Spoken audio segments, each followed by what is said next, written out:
നീളം വഴുതനങ്ങ വെച്ചിട്ടുള്ള ഒരു ടേസ്റ്റി ആൻഡ് ഈസി ആയിട്ടുള്ള റെസിപ്പി ആയിട്ടാട്ടോ ഇന്ന് എത്തിക്കുന്നത്. അപ്പോൾ ഇത് നമുക്ക് ചോറിൻ്റെ കൂടെ ആണെങ്കിലും കഞ്ഞിയുടെ കൂടെയൊക്കെ ആയാലും കഴിക്കാൻ പറ്റുന്ന ഒരു ഡിഷാണ്. അപ്പോൾ ഇത് വന്നിട്ട് നമ്മൾ ആദ്യം നമ്മുടെ വഴുതനങ്ങ നമുക്കൊന്ന് ചുട്ടെടുക്കാം. നമ്മൾ അടുപ്പിൽ ചുടുകയാണെങ്കിൽ അത് ഏറ്റവും നല്ലതായിരിക്കും. നമ്മൾ കനലിൽ വെച്ച് ചുടുന്നതാണ് നല്ലത്. അങ്ങനെ ചുടുമ്പോൾ കരിഞ്ഞു പോകാതെ പ്രത്യേകം നോക്കണം. ഇത് നമ്മുടെ ഈ തൊണ്ട് പുറം വശം മാത്രം ഒന്ന് കരിഞ്ഞ് വന്നാൽ മതി, ഉള്ളിലേക്ക് കരിയാതെ നോക്കണം. അങ്ങനെ വന്നു കഴിയുമ്പോൾ നമുക്കതെടുക്കാം. അത് കഴിഞ്ഞ് നമുക്ക് ആവശ്യമുള്ള സാധനങ്ങൾ ഉള്ളി വേണം, കൊച്ചുള്ളി. അത് നമുക്ക് എത്ര ആവശ്യം എന്ന് വെച്ചാൽ അത്ര നമുക്ക് എത്ര ഇടുന്നോ അതിനനുസരിച്ച് ടേസ്റ്റ് കൂടത്തുള്ളൂ. ഓക്കെ, അപ്പോൾ അത് വേണം. പിന്നെ നമുക്ക് വേണ്ട പച്ചമുളക് അല്ലെങ്കിൽ കാന്താരി മുളക്. ഇപ്പം ഞാൻ ഇവിടെ പച്ചമുളക് കൊടുത്തിട്ടുണ്ട്, കാന്താരി മുളക് കൊടുത്തിട്ടുണ്ട്. മത്തങ്ങ മുളകൊക്കെ ഉണ്ടെങ്കിൽ നല്ലതാട്ടോ ഇതിന്.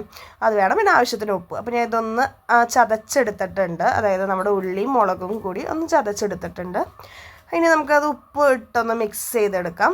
അത് കഴിഞ്ഞിട്ട് നമുക്ക് ഇതിലേക്ക് ആവശ്യം എന്ന് വെച്ചാൽ നമ്മുടെ പുളിയാണ്.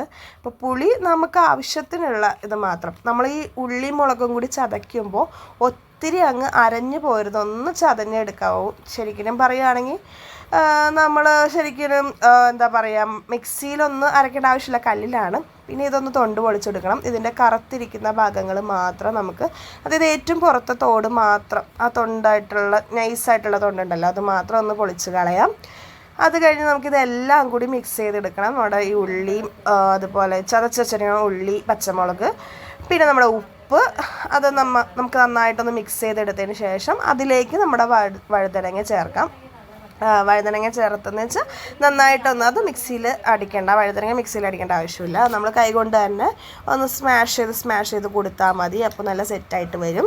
അപ്പോൾ കുറച്ച് നേരം ഒന്ന് ചെയ്ത് കഴിയുമ്പോൾ എല്ലാം ഒന്ന് മിക്സായിട്ട് വരും. അപ്പോൾ ഞാൻ ഒരു വഴുതനങ്ങ എടുത്ത് ആദ്യം ചെയ്തു, അത് കഴിഞ്ഞിട്ടാണ് സെക്കൻഡ് ചെയ്തത് കേട്ടോ. അപ്പോൾ നന്നായിട്ട് സ്മാഷ് ചെയ്ത് കൊടുക്കണം, കാരണം എല്ലാ ഭാഗത്തേക്ക് ഇത് എത്തണം. വഴുതനങ്ങനെ വിട്ട് നിൽക്കാൻ പാടില്ല. ഇതിലേക്ക് അങ്ങ് മിക്സായിട്ട് നമുക്ക് കിട്ടണം. നമുക്ക് ആവശ്യത്തിനുള്ള വെളിച്ചെണ്ണയും കൂടി ഒഴിച്ചു കൊടുക്കാം കേട്ടോ. വെളിച്ചെണ്ണയും കൂടി ഒഴിച്ച് കൊടുത്തിട്ട് നന്നായിട്ട് മിക്സ് ചെയ്തെടുക്കാം.